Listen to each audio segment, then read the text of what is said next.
So one of the major complaints that I had over the last two recordings that I made for this podcast is that they are too quiet. That the volume level is kind of low, that you have to turn them up exceptionally loud in order to hear what I'm saying or just hear the podcast in general. I just want to let everybody know that my focus on recording these podcasts is for them to be listened through headphones. Is that if you have a pair of over-the-ear headphones, that when you listen to the podcast, that you don these headphones. That way you're able to pick out some of the smaller sounds and nuances that I'm adding deep into the background that open-eared speakers might not be able to project correctly. So, let's move on with the podcast. And thank you for listening.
Hey everybody, welcome to Sunday morning coffee. How about you run off, fix that fresh cup of coffee, come on back, sit down, put your feet up, and have a listen. All right, I'll be right back.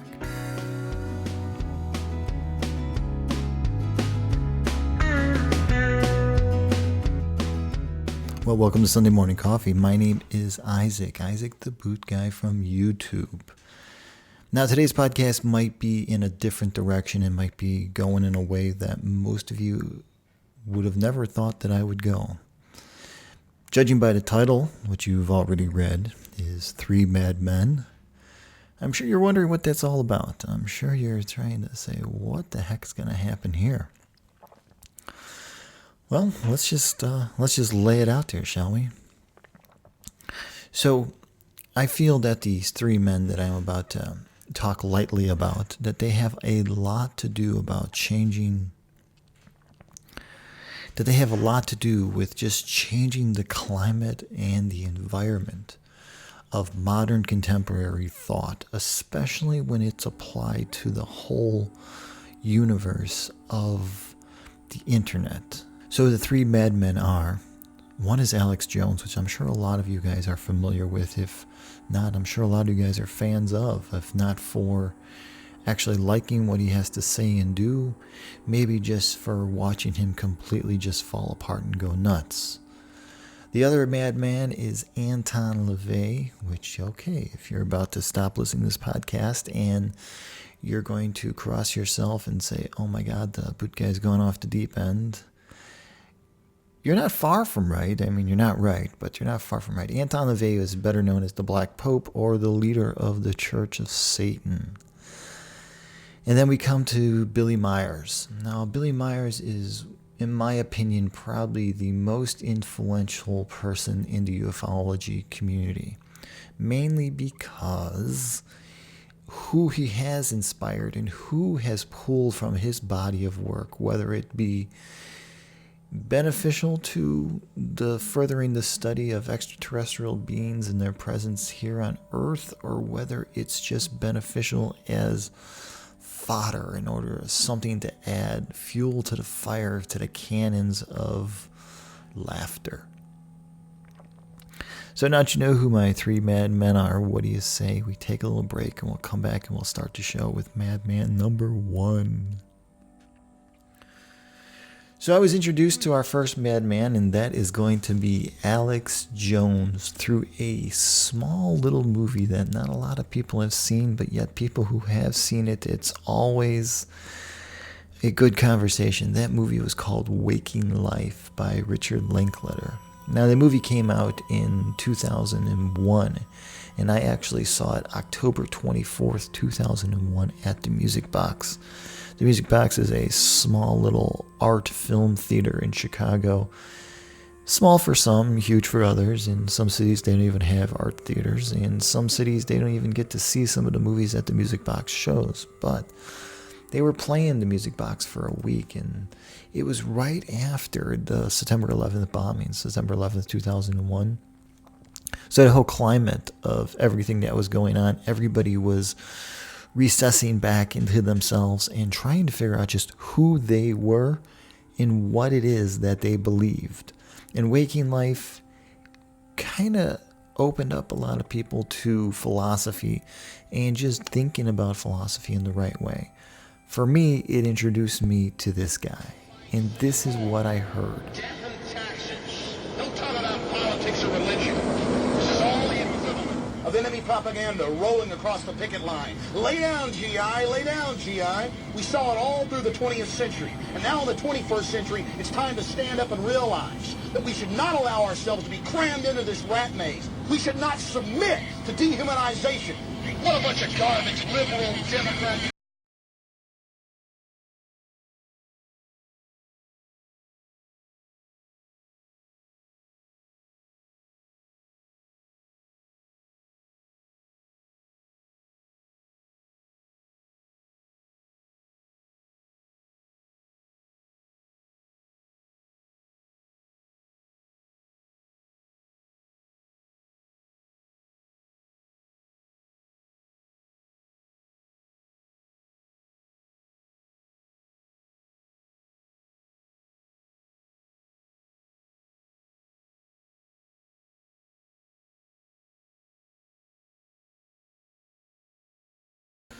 Sitting there and watching the clip. If you've never seen Waking Life, I'm not going to say go see it, because it's one thing I really hate doing is people say, oh, you got to see this movie. This movie's going to change your life. It's going to be the best thing you've ever seen. I don't like doing that. But if you haven't seen Waking Life, and if you're into philosophy, most likely you've seen it. If you haven't, then I would suggest just sit down and you can at least watch clips of it on YouTube today without having to watch the whole movie. So if you can imagine hearing Alex Jones for the first time, it makes sense, especially if it's the first time you're hearing Alex Jones and you're new to the world of conspiratorial thinking. You're drawn into that whole spectrum of why things happen and who they happen for and when they happen, and just drawing all the points to all the pieces and pulling it all together. He is really good at that, and I mean, he's phenomenal at it. It would be about another 6 or 7 years, no, I think it's about 6 years before I came in contact with him again. And this time it was on the Coast to Coast AM show. Now, Coast to Coast, if you're not familiar with that show, that was the original conspiratorial radio show that existed. I mean, Coast to Coast AM was phenomenal. Art Bell, later his seat was given up to George Norrie, and George Norrie now shares that seat with a couple of other guys, George Knapp and another guy who I actually stopped listening to Coast 3-4 years ago after one of its hosts, Ian Punnett, decided that he needed to retire. I always loved Ian Punnett, but once he retired and once the tinnitus took over his ears and he just couldn't do what he once did, I kind of lost interest in just the show by itself. But it was that show. Alex Jones was on Coast to Coast plugging his latest movie, Endgame, a blueprint for global enslavement, and his other new movie, Loose Change. It was these two movies that, wow, I watched them. I found them. Like, after hearing that Coast to Coast show, I went on the internet and I scoured the internet and I found them for free. I didn't have to pay the $9.99 or $19.99, whatever he was asking for them. I was able to find free copies, and later on he went out and just gave them out for free. But man, was I blown away. The way this guy took these ideas just floating out there in the major mass media world and from these secondary and third tier professors of American history and sociology and pulled their ideas and kind of started to just put the pieces together that would now form the InfoWars show that is today. Wow. I mean, I was just like, What do I do, Lord? Destroy the child. Corrupt them all. This is their plan, people. These are demons. Just like the Bible says, it's basically an intergalactic invasion into this space through people. I'm telling you, it's what all the ancients said. It's what they warned of. It's what we're dealing with. They're demons. They're frickin' interdimensional invaders, okay? I'll just say it. Make fun of me all you want on CNN or wherever, but everyone already innately knows this. These people are not frickin' humans, okay? Hillary Clinton is a goddamn demon. Now, the information, of course, it's conspiratorial thought. So it's basically just paranoia when you boil it right down to it. Everything the man talks about, everything the man promotes is pure paranoia. And if it's your first time hearing about something and you have somebody that's as eloquent and as charismatic as Jones is, I mean, the man is an amazing auditator. When it comes to auditators, he is just amazing, especially when you think about the character that he plays in the whole InfoWars spectrum.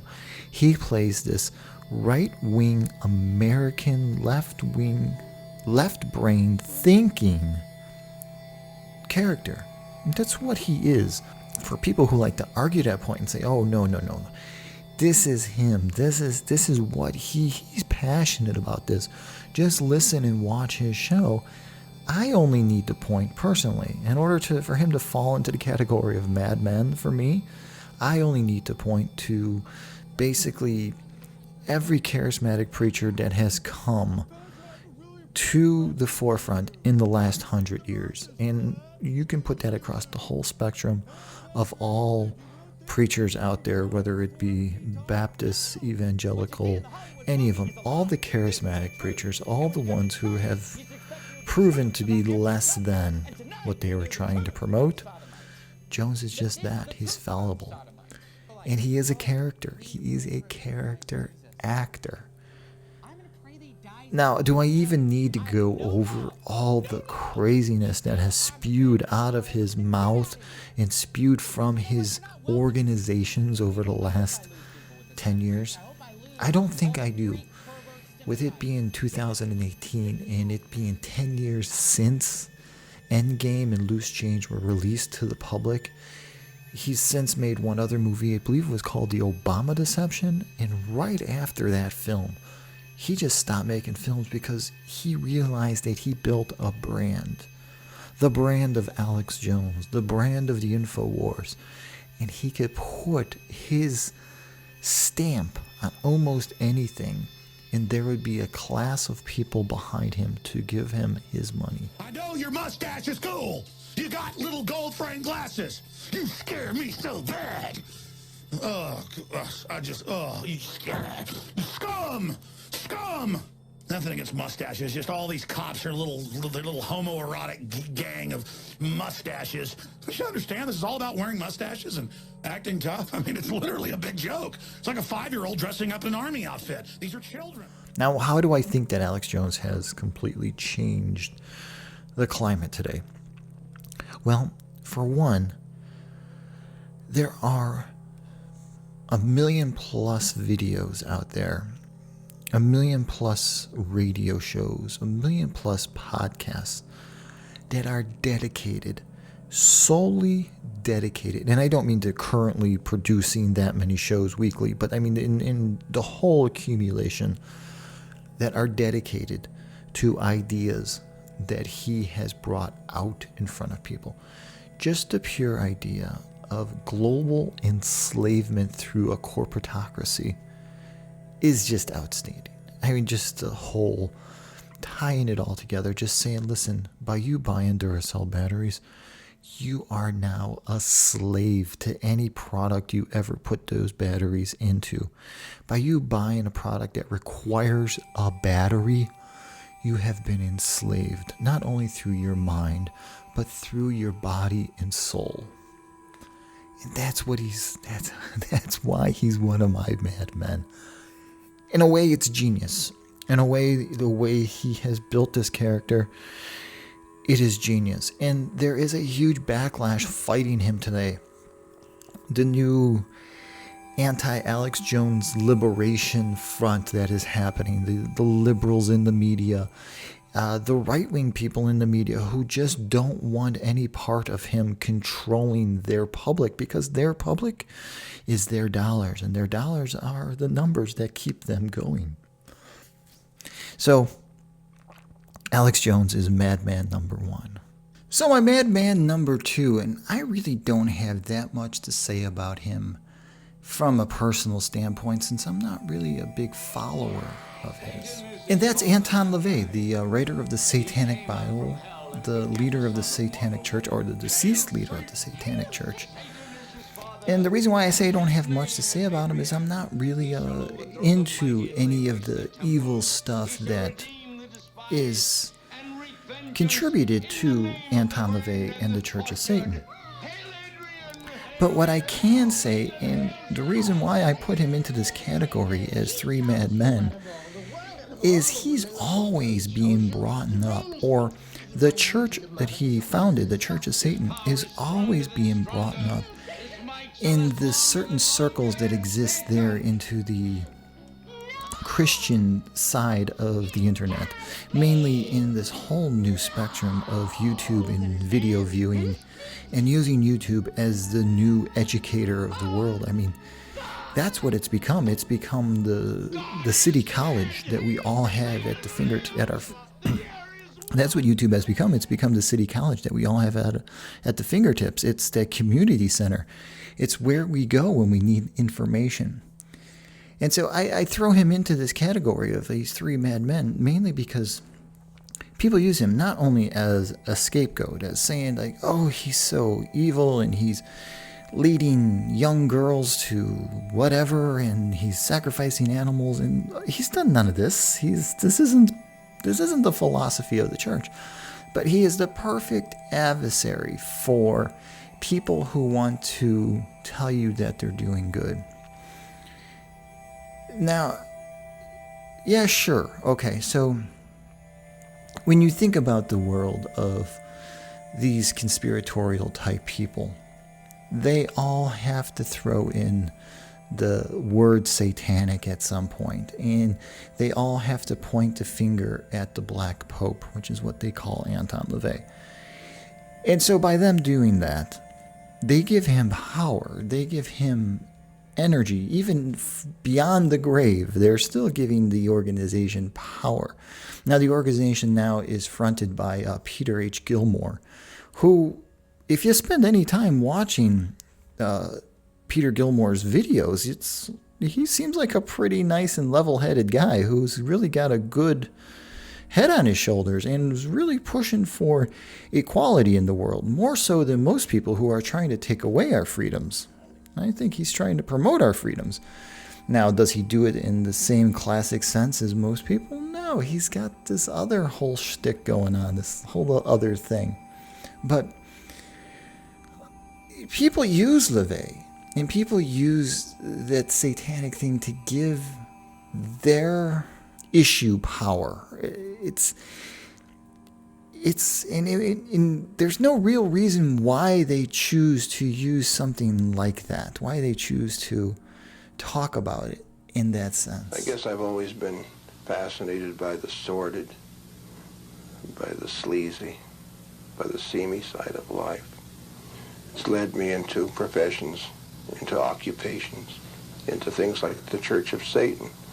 So here's to artifice and a 21st century filled with artificial human companions, hopefully far more well-endowed physically, emotionally, and mentally than those we see about us now.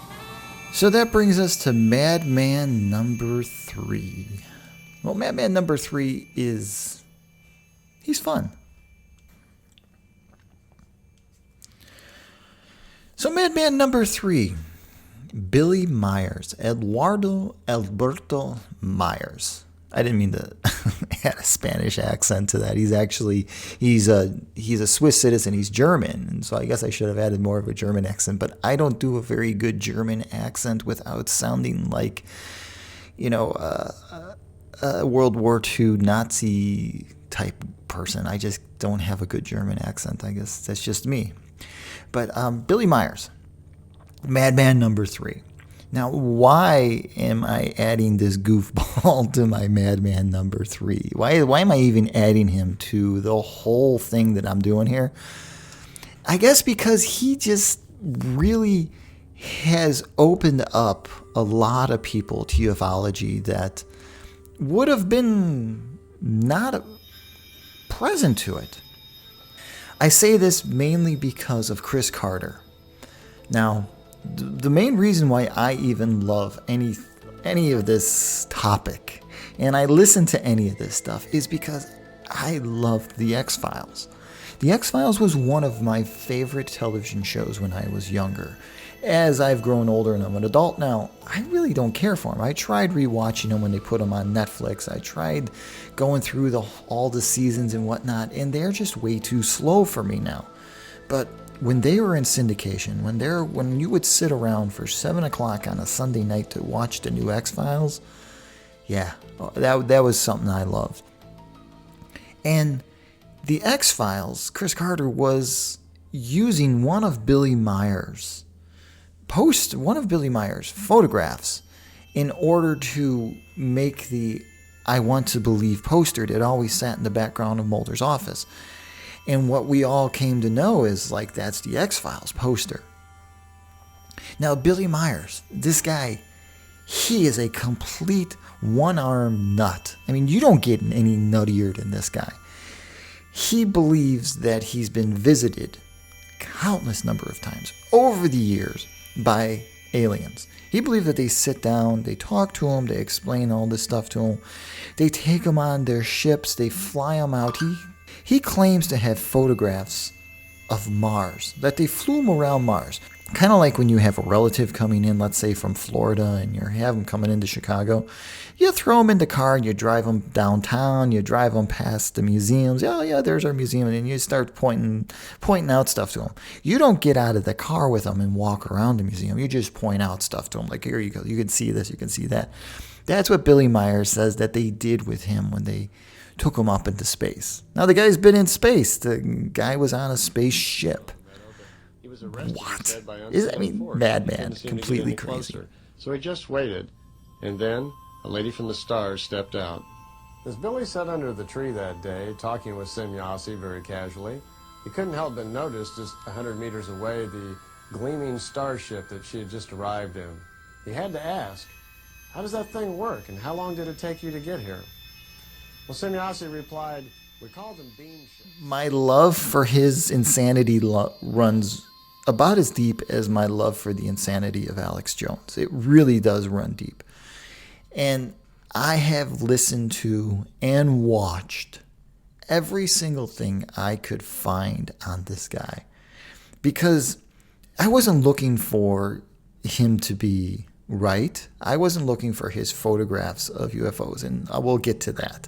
I wasn't looking for those to be authentic or authenticated, no matter who claims to authenticate them.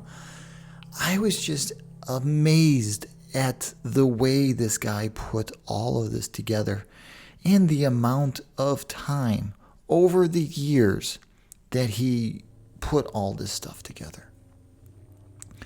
So let's get to the photographs. Let's get to Billy Meyers' photographs. Now, you can search anywhere on the net for Billy Meyers UFO photographs, and you are going to see some of the most ridiculous shit you've ever seen. Now, as a photographer, which I am, and I'm not going to say I study light, but I mean, you can't take a good picture without understanding how light works. And since I'm always reviewing photographs, I look at photographs every single day, whether I took them, whether somebody else took them. I'm always looking for whether it be inspiration or whether it be just understanding how this machine, my camera, worked in order to create this thing that is visually pleasing to me. Now, when I'm looking at Billy Meyers photographs, what I see is kitchen utensils being hung from fishing line. Now, I fish, so I have tons of fishing line. I understand that stuff vanishes in the water, and pretty much if you got a low enough test, it vanishes in the air when you're casting your lure out. You can't see it going. You could be walking along a trail and somebody could have an old line sprung across a couple bushes and you won't see it. You'll walk right into it. It's invisible. And that's what I see. I see him holding up pots and pans and metal objects and just bouncing them around trees and kind of putting things into the infinite focus of manual cameras. So it's not just the photographs, but it's just the whole spiritual belief that has come out of his movement that has allowed this whole other section of conspiratorial thought to flourish. Now, the fact that we've been visited by extraterrestrials and they only talk to crazy guys in the Swiss mountains or when he's on a vacation in India is crazy. Or when people are driving home and UFOs abduct them and then put them back in their car and they're like, oh, I don't know where I've been for the last hour. That's just crazy.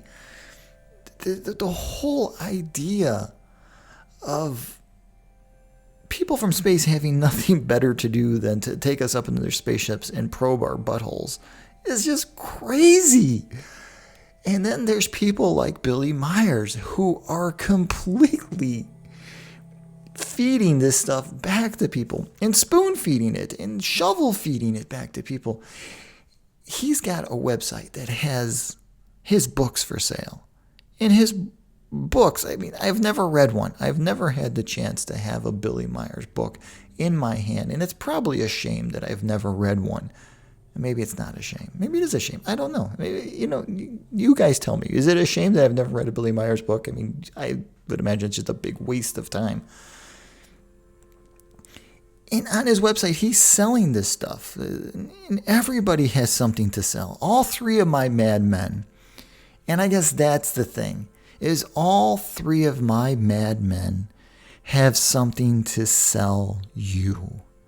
Whether it's vitamins from Alex Jones, whether it's membership into a private satanic club for $100, or whether it's a book about UFOs and how this writer has been privileged to the information, solely privileged to the information. And if you want to know what he has to say, you have to give him your money for this book. It's just outstanding how mad and crazy things are today.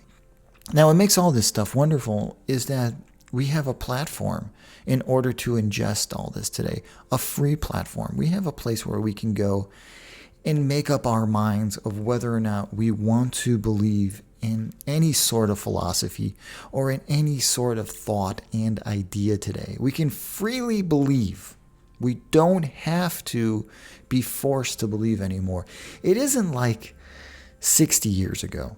If you would have come out 60 years ago as an atheist, before long you would have no friends because everybody was afraid still. Everybody was afraid of your independent thought. Now that's in just major community studies. If you lived in a nice neighborhood and you didn't go to the church, people would start to think about you. But today we don't have to have these archaic beliefs anymore. We can actually form and define our own paths in life. And people like Billy Meyers, Alex Jones, and Anton LaVey, they have created a body of work in the past that is now being brought to the forefront. And people can willingly accept it or deny it. And that's a beautiful thing, is that all of us can accept and deny anything we want today. There's only one true fact in life, and that's you die. That's the only true fact we have, is that the only thing we're promised is death. And so the space in between life and death is yours to shape, form, and do whatever you want with. Now, if you want to believe that there are little green men that fly around on metal saucers that come to this planet and visit guys like Billy Meyers, that's great. If you want to believe that there is a carnival performer who now controls the world through his religion, also great. If you want to believe that the government is poisoning people and turning kids gay by drinking the water, okay, believe it. But leave your beliefs at home. When you go out into the public, don't be an asshole. Don't beat people with your beliefs. So like I said in the beginning, this was going to be a different version of Sunday Morning Coffee. I was going to talk about some different things and just kind of comment on ideas and stuff that I am constantly bombarded with. Like you, I have a YouTube feed also. I have a Facebook account. I have a Twitter account. I have an Instagram account. And all day long, major corporations and major algorithms are figuring out what I like and what I don't like, and they keep feeding it back to me. Now, since I started figuring out how to put together this podcast, my YouTube feed is crazy. It's filled with UFOs. It's filled with satanic black metal rock bands, and it's filled with all of this InfoWars stuff that I don't know what's going on anymore. It's crazy. And when I look at the views, being a creator myself, when I look at the views that all this stuff gets, I wonder if everybody feels the same way that I do, that it's insane and it's crazy, and they're just watching it to slap themselves in the head and say, whew, at least I'm not that crazy. Or are people actually watching this stuff and it's being absorbed and it's becoming part of their psyche? And I surely hope not. I surely hope that there's nobody who's watching a Billy Meyers video and thinks that he's actually been visited by UFOs and that they came and they just hovered and they sent him messages through telepathy to his brain. I really hope that that's not happening, and I really hope that there's nobody out there that thinks that Alex Jones is anything more than a performer. Because if you think that guy's real, then you really need to step back and observe reality for a second and realize that that man is the ultimate performer. Well, thanks a lot for listening. Remember, you can download this podcast on SoundCloud, you can watch it on YouTube. All right, so this has been Sunday Morning Coffee. I'm Isaac the Boot Guy, and thanks a lot for listening. Have a wonderful week. Enjoy your weekend if it's just beginning, and if you're about to end your week, hey, enjoy that too. All right, I'll see you next week. Take care. Punks are running wild in the street, and there's nobody anywhere who seems to know what to do, and there's no end to it. We know the air is unfit to breathe, and our food is unfit to eat. We sit watching our TVs while some local newscaster tells us that today we had 15 homicides and 63 violent crimes, as if that's the way it's supposed to be. We know things are bad, worse than bad. They're crazy. It's like everything everywhere is going crazy, so we don't go out anymore. We sit in the house, and slowly the world we're living in is getting smaller, and all we say is, please, at least leave us alone in our living rooms. Let me have my toaster and my TV and my steel-belted radios, and I won't say anything. Just leave us alone. Well, I'm not going to leave you alone. I want you to get mad. I don't want you to protest. I don't want you to riot. I don't want you to write to your congressman because I wouldn't know what to tell you to write. I don't know what to do about the depression and the inflation and the Russians and the crime in the street. All I know is that first, you've got to get mad. You've got to say, I'm a human being.